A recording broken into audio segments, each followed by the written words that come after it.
Manpreet ji, parliament ਦੇ ਵਿੱਚ ਨੋ confidence motion ਦੇ ਉੱਤੇ ਡਿਬੇਟ ਸ਼ੁਰੂ ਹੋ ਗਈ ਹੈ ਜੀ।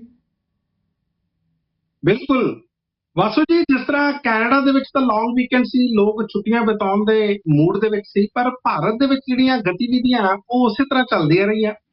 ਇਸ ਟਾਈਮ ਜਿਹੜੀ ਸਿਆਸਤ ਆ ਭਾਰਤ ਦੀ ਨੈਸ਼ਨਲ ਲੈਵਲ ਤੇ ਪੂਰੇ ਭਾਰਤ ਦੇ ਪੱਧਰ ਤੇ ਬਹੁਤ ਗਰਮਾਈ ਹੋਈ ਆ, ਔਰ ਇਸੇ ਦੌਰਾਨ ਪਾਰਲੀਮੈਂਟ ਦੇ ਵਿੱਚ ਇਹ ਬੇਭਰੋਸਗੀ ਦਾ ਮਤਾ ਲੈ ਕੇ ਆਂਦਾ ਜਾਂਦਾ, ਔਰ ਇਸੇ ਦੌਰਾਨ ਜਿਹੜਾ ਨੋ ਕੌਨਫੀਡੈਂਸ ਮੋਸ਼ਨ, ਜਿਸ ਤਰ੍ਹਾਂ ਕਿ ਪਹਿਲਾਂ ਹੀ ਇਹਦੇ ਨੋਟਿਸ ਦੇ ਦਿੱਤੇ ਗਏ ਸੀ, ਤੇ ਬੀਤੇ ਕੱਲ ਯਾਨੀ ਕਿ ਮੰਗਲਵਾਰ ਨੂੰ ਭਾਰਤੀ ਸਮੇਂ ਦੇ ਅਨੁਸਾਰ ਸਵੇਰੇ ਇਹ ਪਾਰਲੀਮੈਂਟ ਦੇ ਵਿੱਚ ਇਹ ਮਤਾ ਲੈ ਕੇ ਆਇਆ ਗਿਆ, ਔਰ ਉਸ ਤੋਂ ਬਾਅਦ ਇਸ ਤੇ ਬਹਿਸ ਸ਼ੁਰੂ ਹੋ ਗਈ। ਹੁਣ ਤੁਸੀਂ ਦੇਖੋ ਕਿ ਇਹ ਗੌਰਵ ਗਗੋਈ ਨੇ, ਇਹ ਮੈਂਬਰ ਪਾਰਲੀਮੈਂਟ ਨੇ ਕਾਂਗਰਸ ਦੇ, ਇਹਨਾਂ ਨੇ ਇਹ ਮਤਾ ਲੈ ਕੇ ਆਂਦਾ। ਇੱਥੇ ਮੈਂ ਥੋੜੀ ਜਿਹੀ ਇੱਕ ਚੀਜ਼ ਤੁਹਾਨੂੰ ਦੱਸਦਾ, ਦਿਲਚਸਪ ਹੋਏਗੀ ਕਿ ਇਹ ਮਤਾ ਦਰਅਸਲ ਪਹਿਲਾਂ ਰਾਹੁਲ ਗਾਂਧੀ ਨੇ ਨੋਟਿਸ ਦਿੱਤਾ ਸੀ ਲੋਕ ਸਭਾ ਦੇ ਸਪੀਕਰ ਨੂੰ ਕਿ ਉਹ ਲੈ ਕੇ ਆਉਣਗੇ। ਐਨ ਮੌਕੇ ਤੇ 5 ਮਿੰਟ ਪਹਿਲਾਂ ਉਹਨਾਂ ਨੇ ਆਪਣੇ ਆਪ ਨੂੰ ਪਿੱਛੇ ਕਰ ਲਿਆ, ਰਾਹੁਲ ਗਾਂਧੀ ਨੇ, ਤੇ ਅੱਗੇ ਗੌਰਵ ਗਗੋਈ ਨੂੰ ਕਰਤਾ। ਗੌਰਵ ਗਗੋਈ ਇਹਦੇ ਵਿੱਚ ਕੋਈ ਸ਼ੱਕ ਨਹੀਂ ਹੈ ਕਿ ਬਹੁਤ ਵਧੀਆ ਬੋਲੇ, ਔਰ ਉਹਨਾਂ ਨੇ ਬੜੇ ਵੈਲਿਡ ਸਵਾਲ ਖੜੇ ਕੀਤੇ।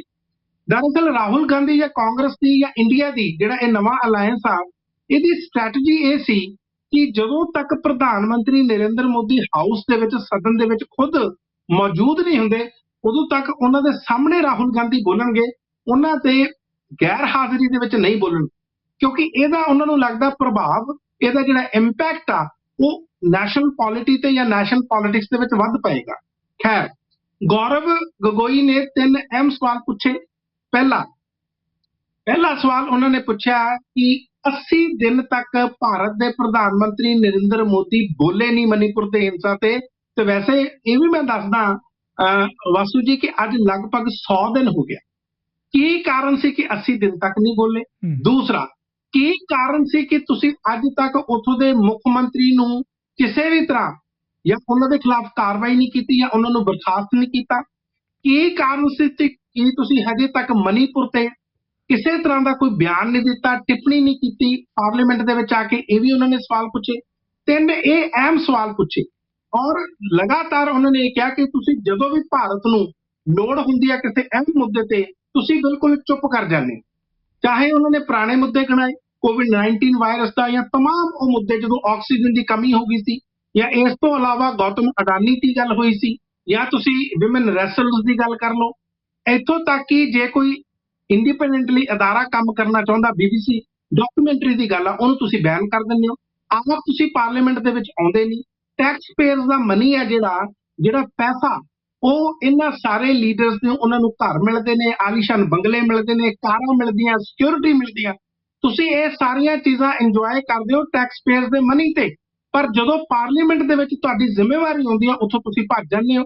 ਇਹ ਬਹਿਸ ਆਉਣ ਵਾਲੇ ਦਿਨਾਂ ਦੇ ਵਿੱਚ ਹੋਰ ਤਿੱਖੀ ਹੋਏਗੀ, ਔਰ 10 ਤਰੀਕ ਨੂੰ ਯਾਨੀ ਕਿ 10 ਅਗਸਤ ਨੂੰ ਭਾਰਤ ਦੇ ਪ੍ਰਧਾਨ ਮੰਤਰੀ ਇਸ ਦਾ ਜਵਾਬ ਦੇਣਗੇ। ਔਰ ਆਪਾਂ ਨੂੰ ਇਹ ਵੀ ਪਤਾ ਕਿ ਇਹ ਜਿਹੜਾ ਬੇਭਰੋਸਗੀ ਦਾ ਮਤਾ ਇਹ ਲੈ ਕੇ ਇਸੇ ਕਰਕੇ ਆਂਦਾ ਗਿਆ ਤਾਂ ਕਿ ਭਾਰਤ ਦੇ ਪ੍ਰਧਾਨ ਮੰਤਰੀ ਪਾਰਲੀਮੈਂਟ ਦੇ ਵਿੱਚ ਆਉਣ, ਤੇ ਜਿਹੜਾ ਪਾਰਲੀਮੈਂਟ ਉਹਨਾਂ ਨੂੰ ਚੁਣਦਾ ਉੱਥੇ ਆਉਂਦੇ ਹੀ ਨਹੀਂ ਉਹ।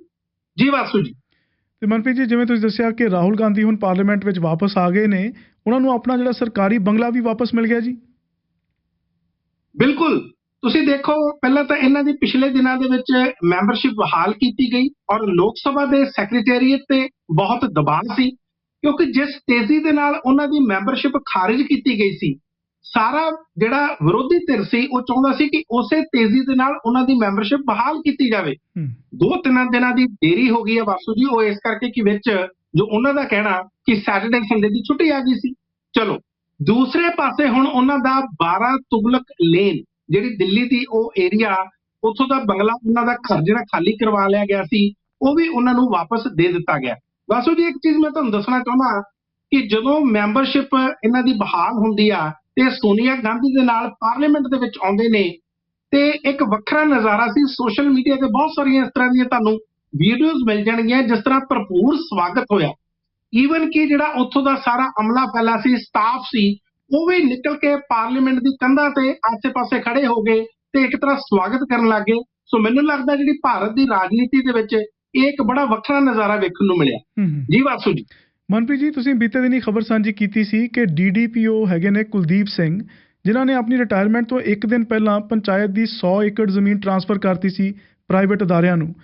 ਉਹਨਾਂ ਦੇ ਬਾਰੇ ਹੁਣ ਇੱਕ ਖਬਰ ਨਵੀਂ ਆਈ ਹੈ ਕਿ ਜਿਹੜੇ ਕੈਬਨਿਟ ਮਿਨਿਸਟਰ ਨੇ ਲਾਲਚੰਦ ਕਟਾਰੂ ਚੱਕ, ਉਹਨਾਂ ਨੇ DDPO ਕੁਲਦੀਪ ਸਿੰਘ ਦੀ ਪ੍ਰਮੋਸ਼ਨ ਵਾਸਤੇ ਇੱਕ ਡੈਮੀ ਆਫੀਸ਼ੀਅਲ ਲੈਟਰ ਲਿਖੀ ਸੀ ਤੇ ਉਹਦੇ ਵਿੱਚ ਇਹ ਲਿਖਿਆ ਸੀ ਕਿ ਇਹਨਾਂ ਨੂੰ ਪਠਾਨਕੋਟ ਦੇ ADC ਦਾ ਵੀ ਐਡੀਸ਼ਨਲ ਚਾਰਜ ਦੇ ਦਿੱਤਾ ਜਾਵੇ।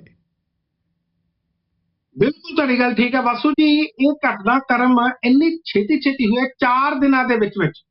ਇਹ ਜਿਹੜਾ ਕੁਲਦੀਪ ਸਿੰਘ ਸੀ, ਇਹ ਜਿਹੜਾ BDPO C, block development and panchayat ਅਫਸਰ, ਪੰਚਾਇਤੀ ਮਹਿਕਮੇ ਦੇ ਵਿੱਚ BDPO ਤੋਂ DDPO ਬਣਾ ਦਿੱਤਾ ਗਿਆ। ਇੱਕ ਦਿਨ ਬਾਅਦ ਇਸ ਨੂੰ ADC ਦਾ ਚਾਰਜ ਦੇ ਦਿੱਤਾ ਗਿਆ।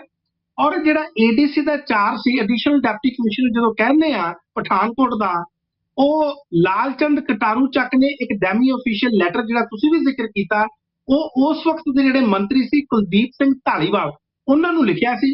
ਔਰ ਤੁਸੀਂ ਦੇਖੋ ਉਹਨਾਂ ਨੇ ਵੀ ਉਹ ਜਿਹੜੀ ਚਿੱਠੀ ਸੀ ਇਸ ਮੰਤਰੀ ਵੱਲੋਂ ਆਈ ਸੀ, ਉਸੇ ਤਰ੍ਹਾਂ ਅੱਗੇ ਵਧਾਤੀ ਤੇ ਨਾਲ ਦੇ ਨਾਲ ਹੀ ਇਸ ਕੁਲਦੀਪ ਸਿੰਘ ਨਾਮ ਦੇ ਅਫਸਰ ਨੂੰ ਉਹ ਚਾਰਜ ਮਿਲ ਗਿਆ।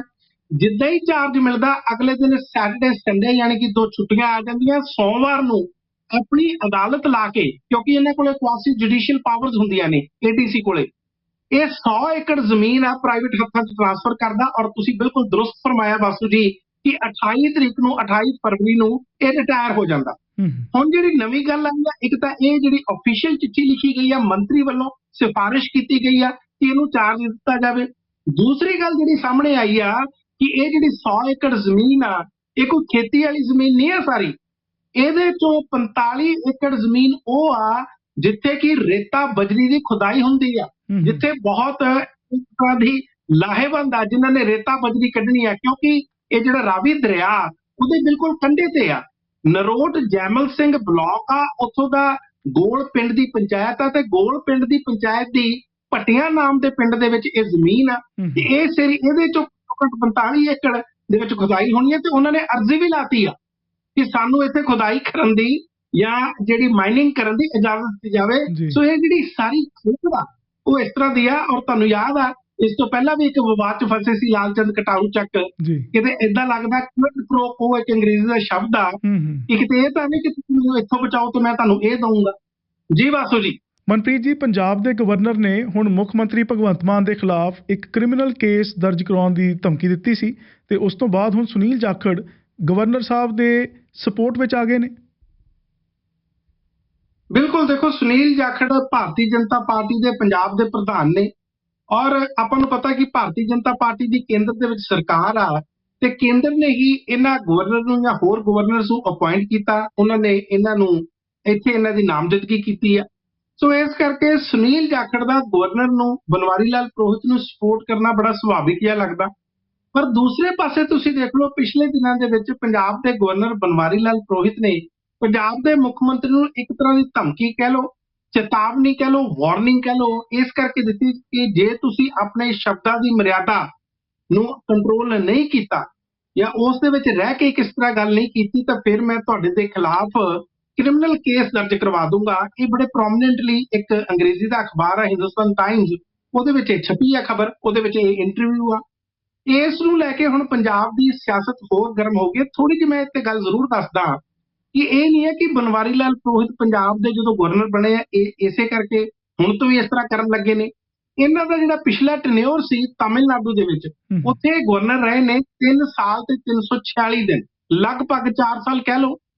ਉੱਥੇ ਵੀ ਜਦੋਂ council of ministers, Tamil Nadu the council of minister ਨੇ ਰਾਜੀਵ ਗਾਂਧੀ ਅਸੈਸੀਨੇਸ਼ਨ ਦੇ ਵਿੱਚ ਇੱਕ ਕਾਤਿਲ ਸੀ ਜਿਹਨੂੰ ਮਰਸੀ ਪਟੀਸ਼ਨ ਦੇਣ ਦਾ ਫੈਸਲਾ ਕੀਤਾ ਸੀ ਤੇ ਉਹ ਫੈਸਲਾ ਲੈ ਕੇ ਗਵਰਨਰ ਨੂੰ ਜਦੋਂ ਭੇਜਿਆ ਗਿਆ ਤੇ ਗਵਰਨਰ ਨੇ ਪਹਿਲਾਂ ਤਾਂ ਉਸ ਤੇ ਬੈਠੇ ਰਹੇ ਤੇ ਫਿਰ ਉਹ ਮਾਮਲਾ ਪ੍ਰੈਜ਼ੀਡੈਂਟ ਨੂੰ ਭੇਜਤਾ।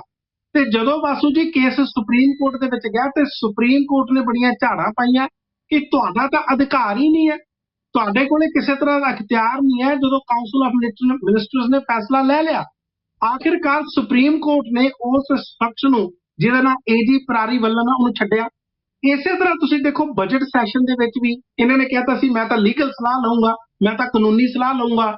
ਉਦੋਂ ਵੀ ਸੁਪਰੀਮ ਕੋਰਟ ਨੇ ਪੰਜਾਬ ਦੇ ਗਵਰਨਰ ਨੂੰ ਪੁਲਅਪ ਕੀਤਾ, ਝਾੜ ਪਾਈ ਕਿ ਤੁਹਾਡਾ ਅਧਿਕਾਰ ਨਹੀਂ ਹੈ ਕਿ ਲੀਗਲ ਤੁਸੀਂ ਰਾਏ ਲਓ, you are bound to do it, ਤੁਹਾਡੇ ਤੇ ਬਾਈਂਡਿੰਗ ਆ ਕਿ ਜਦੋਂ ਕਾਉਂਸਲ ਆਫ ਮਿਨਿਸਟਰਸ ਨੇ ਕੋਈ ਫੈਸਲਾ ਲੈ ਲਿਆ ਤਾਂ ਤੁਸੀਂ ਕਰਨਾ ਹੀ ਕਰਨਾ।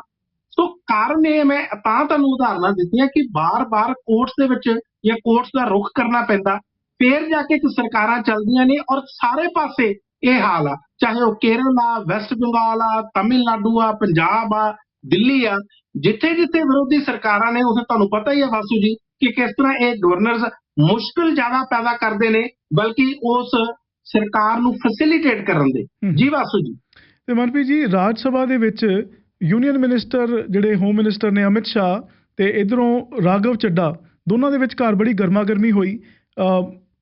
ਅਮਿਤ ਸ਼ਾਹ ਨੇ ਕਹਿ ਦਿੱਤਾ ਕਿ ਆਮ ਆਦਮੀ ਪਾਰਟੀ ਇੱਕ ਸੁਪਾਰੀ ਜਿੰਨੀ ਪਾਰਟੀ ਹੈ, ਛੋਟੀ ਜੀ ਪਾਰਟੀ ਹੈ, ਤੇ ਉਸ ਤੋਂ ਬਾਅਦ ਜਵਾਬ ਦਿੱਤਾ ਫਿਰ ਰਾਘਵ ਚੱਡਾ ਨੇ। ਤੇ ਉਸ ਤੋਂ ਬਾਅਦ ਹੁਣ ਅਮਿਤ ਸ਼ਾਹ ਕਹਿ ਰਹੇ ਨੇ ਕਿ ਰਾਘਵ ਚੱਡਾ ਨੇ ਸਦਨ ਨੂੰ ਗੁੰਮਰਾਹ ਕੀਤਾ ਤੇ ਇਹਨਾਂ ਦੇ ਖਿਲਾਫ ਕਾਰਵਾਈ ਹੋਣੀ ਚਾਹੀਦੀ ਹੈ। ਬਿਲਕੁਲ ਤੁਹਾਡੀ ਗੱਲ ਠੀਕ ਹੈ। ਦਰਅਸਲ ਵਿਰੋਧੀ ਧਿਰ ਲਈ ਜਾਂ ਆਪੋਜੀਸ਼ਨ ਲਈ ਕਿਸੇ ਤਰ੍ਹਾਂ ਦੀ ਕੋਈ ਰਿਸਪੈਕਟ ਹੀ ਨਹੀਂ ਹੈ। ਏਦਾਂ ਲੱਗਦਾ ਜਿਹੜੀ ਸੱਤਾਧਾਰੀ ਪਾਰਟੀ ਉਹਨੂੰ ਲੱਗਦਾ ਕਿ ਵਿਰੋਧੀ ਧਿਰ ਤਾਂ ਹੋਣੀ ਨਹੀਂ ਚਾਹੀਦੇ, ਪਤਾ ਨਹੀਂ ਕੀ ਕਰਦੇ ਫਿਰਦੇ ਆ, ਇਹਨਾਂ ਨੂੰ ਲਿਆਉਂਦਾ ਕੌਣ ਆ। ਇਸ ਤਰ੍ਹਾਂ ਦੀ ਜਿਹੜੀ ਇੱਕ ਤਰ੍ਹਾਂ ਉਹਨਾਂ ਦੇ ਪ੍ਰਤੀ ਤੁਸੀਂ ਕਹਿ ਲਓ ਕਿ ਡਿਸਲਾਈਕਿੰਗ ਕਹਿ ਲਓ ਜਾਂ ਚਾਹੁੰਦੇ ਨਹੀਂ ਕਿ ਇਹਨਾਂ ਦੀ ਹੋਂਦ ਹੋਵੇ। ਹੁਣ ਇਹ ਜਿਹੜਾ ਮਾਮਲਾ ਤੁਸੀਂ ਦੇਖੋ ਹੈ ਕੀ ਹੈ, ਇਹ ਮਾਮਲਾ ਹੈ ਕਿ ਇੱਕ ਸਿਲੈਕਟ ਕਮੇਟੀ ਤੋਂ ਕਿ ਆਰਡੀਨੈਂਸ ਆ ਜਿਹੜਾ ਦਿੱਲੀ ਵਾਲਾ ਉਹ ਪਾਸ ਹੋ ਗਿਆ ਲੋਕ ਸਭਾ ਦੇ ਵਿੱਚ ਵੀ ਤੇ ਰਾਜ ਸਭਾ ਦੇ ਵਿੱਚ ਵੀ। ਕਾਨੂੰਨ ਉਹਨੇ ਬਣਨਾ, ਪਰ ਕਾਨੂੰਨ ਬਣਨ ਤੋਂ ਪਹਿਲਾਂ ਸਿਲੈਕਟ ਕਮੇਟੀ ਹੁੰਦੀ ਹੈ ਪਾਰਲੀਮੈਂਟ, ਉਹਨੂੰ ਕੋਈ ਵੀ ਜਿਹੜਾ ਬਿੱਲ ਆ ਉਹ ਦਿੱਤਾ ਜਾਂਦਾ ਤਾਂ ਕਿ ਉਸ ਤੇ ਪੂਰੀ ਤਰ੍ਹਾਂ ਇੱਕ ਵਾਰੀ ਫੇਰ ਵਿਚਾਰ ਕਰ ਲਿਆ ਜਾਵੇ, ਉਹਨੂੰ ਰਿਵਿਊ ਕਰ ਲਿਆ ਜਾਵੇ। ਇਸ ਦੌਰਾਨ ਵੱਖਰੀਆਂ ਪਾਰਟੀਆਂ ਦੇ ਜਿਹੜੇ ਐਮਪੀਜ਼ ਹੁੰਦੇ ਨੇ ਉਹ ਸਿਲੈਕਟ ਕਮੇਟੀ ਦੇ ਮੈਂਬਰ ਹੁੰਦੇ ਨੇ। ਰਾਘਵ ਚੱਡਾ ਨੇ ਵੀ 5 ਨਾਂ ਦਿੱਤੇ ਕਿ ਇਹ ਜਿਹੜੇ ਐਮਪੀ ਨੇ ਇਸ ਦੇ ਮੈਂਬਰ ਹੋਣਗੇ। ਭਾਰਤੀ ਜਨਤਾ ਪਾਰਟੀ ਜਾਂ union home minister Amit Shah ਦਾ ਇਹ ਕਹਿਣਾ ਕਿ ਜਿਹੜੇ ਇਹਨਾਂ ਨੇ ਨਾਂ ਦਿੱਤੇ ਆ ਇਹਨਾਂ ਤੋਂ ਸਹਿਮਤੀ ਨਹੀਂ ਲਈ ਗਈ, ਇਹਨਾਂ ਦੇ ਸਿਗਨੇਚਰ ਝੂਠੇ ਨੇ। ਇੱਕ ਬਲਕਿ ਐਮਪੀ ਨੇ ਅੱਗੇ ਆ ਕੇ ਕਹਿ ਵੀ ਦਿੱਤਾ ਕਿ ਦੇਖੋ ਜੀ ਮੇਰੇ ਤੋਂ ਤਾਂ ਪੁੱਛਿਆ ਨਹੀਂ ਗਿਆ। ਇਸ ਨੂੰ ਇੱਕ ਤਰ੍ਹਾਂ Bharatiya Janata party breach of privilege ਕਹਿੰਦੀ ਆ ਹਾਊਸ ਦੀ। ਇਸ ਕਰਕੇ ਉਹਨਾਂ ਨੇ ਰਾਘਵ ਚੱਡਾ ਤੇ ਹਮਲਾ ਬੋਲਿਆ। ਹਾਲਾਂਕਿ ਐਕਸਪਰਟਸ ਦਾ ਕਹਿਣਾ ਕਿ ਇਹ ਗਲਤੀ ਤਾਂ ਹੋ ਸਕਦੀ ਆ, ਪਰ ਇਹ ਕੋਈ ਬ੍ਰੀਚ ਆਫ ਪ੍ਰਿਵਿਲੇਜ ਨਹੀਂ ਹੈ ਜਾਂ ਹਾਊਸ ਦਾ ਕਿਸੇ ਤਰ੍ਹਾਂ ਦਾ ਕੋਈ ਅਪਮਾਨ ਨਹੀਂ ਆ ਜਾਂ ਉਹਦੀ ਕੋਈ ਇਨਸਲਟ ਨਹੀਂ ਆ, ਪਰ ਇਸ ਤੇ ਰਾਜਨੀਤੀ ਉਹ ਹੁੰਦੀ ਰਹੂਗੀ। ਜੀ ਵਾਸੂ ਜੀ। ਤੇ ਮਨਪ੍ਰੀਤ ਜੀ, ਭਾਰਤਿੰਦਰ ਸਿੰਘ ਚਾਹਲ ਦੇ ਖਿਲਾਫ ਹੁਣ ਪੰਜਾਬ ਵਿਜੀਲੈਂਸ ਵੱਲੋਂ ਇੱਕ ਸਰਕੂਲਰ ਜਾਰੀ ਕੀਤਾ ਗਿਆ। ਬਿਲਕੁਲ, ਤੁਹਾਨੂੰ ਯਾਦ ਹੋਣਾ ਪਿਛਲੇ ਦਿਨਾਂ ਦੇ ਵਿੱਚ ਇਹਨਾਂ ਤੇ ਕੇਸ ਹੋਇਆ ਸੀ ਡਿਸਪ੍ਰੋਪੋਰਸ਼ਨੇਟ ਅਸੈਟਸ ਦਾ, ਯਾਨੀ ਕਿ ਜਿਹੜੇ ਇਹਨਾਂ ਦੇ ਆਮਦਨ ਦੇ ਸਰੋਤ ਨੇ ਤੇ ਇਹਨਾਂ ਦੀ ਜਿਹੜੀ ਜਾਇਦਾਦ ਬਣਾਈ ਹੈ ਇਹਨਾਂ ਨੇ ਪਿਛਲੇ ਦਿਨਾਂ ਦੇ ਵਿੱਚ ਉਹ ਆਪਸ ਦੇ ਵਿੱਚ ਮੈਚ ਨਹੀਂ ਕਰਦੀ। ਉਸ ਤੋਂ ਬਾਅਦ ਇਹਨਾਂ ਨੇ ਕੋਰਟਸ ਦਾ ਰੁਖ ਕੀਤਾ, ਪਰ ਉੱਥੋਂ ਵੀ ਜਿਹੜੀ ਇਹ ਰਾਹਤ ਚਾਹੁੰਦੇ ਸੀ ਪੰਜਾਬ ਤੇ ਹਰਿਆਣਾ ਹਾਈ ਕੋਰਟ ਤੋਂ ਭਾਰਤਿੰਦਰ ਸਿੰਘ ਚਾਹਲ, ਇਹਨਾਂ ਨੂੰ ਉਹ ਮਿਲੀ ਨਹੀਂ। ਇਸ ਦੌਰਾਨ ਵਿਜੀਲੈਂਸ ਬਿਊਰੋ ਨੇ ਇਹਨਾਂ ਨੂੰ ਹੁਣ ਗ੍ਰਿਫਤਾਰ ਕਰਨ ਦੀ ਕੋਸ਼ਿਸ਼ ਕੀਤੀ ਹੈ, ਪਰ ਇਹ ਪਿਛਲੇ ਦਿਨਾਂ ਦੇ ਵਿੱਚ ਲੱਭੇ ਨਹੀਂ। ਇਸ ਕਰਕੇ ਇਹਨਾਂ ਨੂੰ ਖਦਸ਼ਾ, ਯਾਨੀ ਕਿ ਵਿਜੀਲੈਂਸ ਬਿਊਰੋ ਨੂੰ, ਕਿ ਕਿਤੇ ਇੱਕ ਵਿਦੇਸ਼ੀ ਧਰਤੀ ਤੇ ਨਾ ਚਲੇ ਜਾਣ, ਕਿਤੇ ਵਿਦੇਸ਼ ਨਾ ਚਲੇ ਜਾਣ। ਇਹਨਾਂ ਨੇ ਲੁੱਕ ਆਊਟ ਸਰਕੂਲਰ LOC ਹੁੰਦਾ ਜਿਹੜਾ ਪੂਰੇ 에ਅਰਪੋਰਟਸ ਤੇ ਜਾਰੀ ਕੀਤਾ ਜਾਂਦਾ, ਇਸ ਡਰ ਨਾਲ ਕਿ ਕਿਤੇ ਕੋਈ ਦੋਸ਼ੀ ਆ ਜਿਹਦੇ ਖਿਲਾਫ ਜਾਂਚ ਹੋ ਰਹੀ ਆ ਉਹ ਕਿਤੇ ਬਾਹਰ ਨਾ ਭੱਜੇ। ਸੋ LOC ਭਾਰਤਿੰਦਰ ਸਿੰਘ ਚਾਹਲ ਦੇ ਖਿਲਾਫ ਵੀ ਜਾਰੀ ਕਰ ਦਿੱਤਾ ਗਿਆ। ਜੀ ਵਾਸੂ ਜੀ। ਤੇ ਮਨਪ੍ਰੀਤ ਜੀ, ਸਨੀ ਦਿਓਲ ਨਾਲ ਬੜੀ ਨਜਾਇਜ਼ ਹੋ ਰਹੀ ਹੈ। ਉਹਨਾਂ ਦੀ ਫਿਲਮ ਆਣੀ ਗਦਰ 2 ਤੇ ਲੋਕ ਕਹਿੰਦੇ ਉਹ ਪਾਰਲੀਮੈਂਟ ਦੇ ਸੈਸ਼ਨ 'ਚ ਨਹੀਂ ਆ ਰਹੇ। ਦੇਖੋ, ਇਹ ਕਨਫਿਊਜ਼ਨ ਆ ਇਹਨਾਂ ਪਰਸਨੈਲਿਟੀਜ਼ ਨੂੰ, ਇਹਨਾਂ ਸੈਲੀਬ੍ਰਿਟੀਜ਼ ਨੂੰ। ਕਈ ਵਾਰੀ ਇਹ ਫਿਲਮਾਂ ਕਰਦੇ ਜਾਂ ਕੋਈ ਪਲੇਸ ਕਰਦੇ ਜਾਂ ਕੋਈ ਹੋਰ ਮਾਡਲਸ ਹੁੰਦੇ ਆ, ਇਹਨਾਂ ਨੂੰ ਲੱਗਦਾ ਕਿ ਅਸੀਂ ਜੇ ਸਿਆਸਤ 'ਚ ਆ ਜਾਵਾਂਗੇ ਤੇ ਸ਼ਾਇਦ ਅਸੀਂ ਉਨੇ ਹੀ ਕਾਮਯਾਬ ਹੋਈਏ। ਤੇ ਦੂਸਰੇ ਪਾਸੇ ਲੋਕਾਂ ਨੂੰ ਵੀ ਇੱਕ ਨਸੀਹਤ ਆ ਕਿ ਇਹ ਚਮਕ ਦਮਕ ਤੋਂ ਦੂਰ ਰਹਿ ਕੇ ਵੋਟਾਂ ਪਾਓ, ਉਹਨਾਂ ਲੋਕਾਂ ਨੂੰ ਵੋਟਾਂ ਪਾਓ ਜਿਹੜਾ ਤੁਹਾਡਾ ਵਾਕਈ ਤੁਹਾਡੀ ਆਵਾਜ਼ ਬਣ ਜਾ ਕੇ ਪਾਰਲੀਮੈਂਟ ਦੇ ਵਿੱਚ, ਵਿਧਾਨ ਸਭਾ ਦੇ ਵਿੱਚ। ਸਨੀ ਦਿਓਲ ਦੀ ਪਿਛਲੇ ਦਿਨਾਂ ਦੇ ਵਿੱਚ ਤੁਸੀਂ ਦੇਖੋ ਸੰਨ 2019 ਤੋਂ ਲੈ ਕੇ ਸੰਨ 2023 ਤੱਕ ਕੇਵਲ 19% ਇਹਨਾਂ ਦੀ ਹਾਜ਼ਰੀ ਆ ਪਾਰਲੀਮੈਂਟ ਦੇ ਵਿੱਚ। ਸਵਾਲ ਪੁੱਛਣ ਦੀ ਤਾਂ ਗੱਲ ਹੀ ਛੱਡ ਦਿਓ, ਬਹਿਸ ਦੇ ਵਿੱਚ ਹਿੱਸਾ ਲੈਣ ਦੀ ਤਾਂ ਗੱਲ ਹੀ ਛੱਡ ਦਿਓ। ਔਰ ਭਾਰਤ ਦੇ ਜਿਹੜੇ ਟੋਟਲ ਪਾਰਲੀਮੈਂਟੇਰੀਅਨਸ ਨੇ, MPs ਨੇ, ਉਹਨਾਂ ਦੀ ਔਸਤ ਲਗਭਗ 80% ਆ, ਤੇ ਜਿਹੜੇ ਵਿਧਾਨ ਸਭਾ ਦੇ MLAs ਨੇ ਉਹਨਾਂ ਦੀ ਔਸਤ ਲਗਭਗ 75% ਆ। ਤੇ ਕਿੱਥੇ ਖੜਦੇ ਨੇ? ਮੈਨੂੰ ਯਾਦ ਆ ਸਚਿਨ ਤੇਂਦੁਲਕਰ, ਦੇਖੋ ਬੜੇ ਹਰਮਨ ਪਿਆਰੇ ਖਿਡਾਰੀ ਨੇ, ਪਰ ਉਹਨਾਂ ਨੂੰ ਵੀ ਜਦੋਂ ਰਾਜ ਸਭਾ ਦਾ ਮੈਂਬਰ ਬਣਾਇਆ ਗਿਆ ਕੇਵਲ 8% ਉਹ ਆਏ ਨੇ ਪਾਰਲੀਮੈਂਟ ਦੇ ਵਿੱਚ। ਦੇਖਾਂ ਜਿਹੜੇ ਕਿ ਕਿਸੇ ਟਾਈਮ ਫਿਲਮ ਐਕਟਰ ਸੀ ਬੜੇ ਮਸ਼ਹੂਰ, ਉਹ ਕੇਵਲ 5%। ਇਸੇ ਤਰ੍ਹਾਂ ਸਨੀ ਦਿਓਲ ਦੇ ਜਿਹੜੇ ਪਿਤਾ ਨੇ ਧਰਮਿੰਦਰ ਰਾਜਸਥਾਨ ਤੋਂ MP ਬਣੇ ਸੀ ਭਾਜਪਾ ਦੇ, ਉਹਨਾਂ ਦੀ ਵੀ ਹਾਜ਼ਰੀਆਂ ਬਹੁਤ ਘੱਟ ਸੀ। ਹੇਮਾ ਮਾਲਿਨੀ, ਉਹਨਾਂ ਦੀਆਂ ਕੇਵਲ 47%।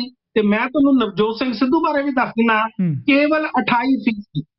ਬਾਹਰ ਜਿੰਨੇ ਮਰਜ਼ੀ ਇਹ ਗੱਲਾਂ ਕਰ ਲੈਣ ਤੇ ਜਦੋਂ ਇਹਨਾਂ ਦੀ ਜ਼ਿੰਮੇਵਾਰੀ ਆਉਂਦੀ ਆ ਜਿਹੜੀ ਇਹਨਾਂ ਨੇ ਨਿਭਾਉਣੀ ਹੁੰਦੀ ਆ ਜੀ। ਉੱਥੇ ਕਿਤੇ ਨਾ ਕਿਤੇ ਫੇਲ ਹੋ ਜਾਂਦੇ ਨੇ। ਆਪਣੀ ਕਨਸਟੀਟਿਊਸ਼ਨ ਵਰਦੀ ਨਹੀਂ, ਉਹ ਤਾਂ 3 ਸਾਲ ਤੋਂ ਗੁਰਦਾਸਪੁਰ ਵਾਲੇ ਲੋਕ ਸਨੀ ਦਿਓਲ ਨੂੰ ਲੱਭ ਰਹੇ ਨੇ। ਜੀ। ਈਵਨ ਕਿ ਜਿਹੜਾ ਆਪਣਾ ਫਿਲਮ ਦਾ ਜਿਹੜਾ ਇਹਨਾਂ ਨੇ ਮਹੂਰਤ ਆ ਪਿਛਲੇ ਦਿਨਾਂ ਦੇ ਵਿੱਚ ਜਾਂ ਪ੍ਰੀਮੀਅਰ ਕੀਤਾ ਉਹ ਅੰਮ੍ਰਿਤਸਰ ਕੀਤਾ, ਗੁਰਦਾਸਪੁਰ ਵਾਲੇ ਲੋਕ ਡਿੱਗਦੇ ਰਹੇ ਇਹਨਾਂ ਨੂੰ। ਜੀ ਬਸ ਮਨਪ੍ਰੀਤ ਜੀ, ਇਹਨਾਂ ਖਬਰਾਂ ਲਈ, ਇਹਨਾਂ ਅੰਕੜਿਆਂ ਲਈ, ਇਹ ਸਾਰੇ ਐਨਾਲਿਸਿਸ ਲਈ ਤੁਹਾਡਾ ਬਹੁਤ ਧੰਨਵਾਦ ਜੀ, ਤੇ ਕੱਲ ਫਿਰ ਗੱਲਬਾਤ ਹੋਏਗੀ। ਬਹੁਤ ਬਹੁਤ ਧੰਨਵਾਦ ਤੁਹਾਡਾ ਵੀ ਵਾਸੂ ਜੀ।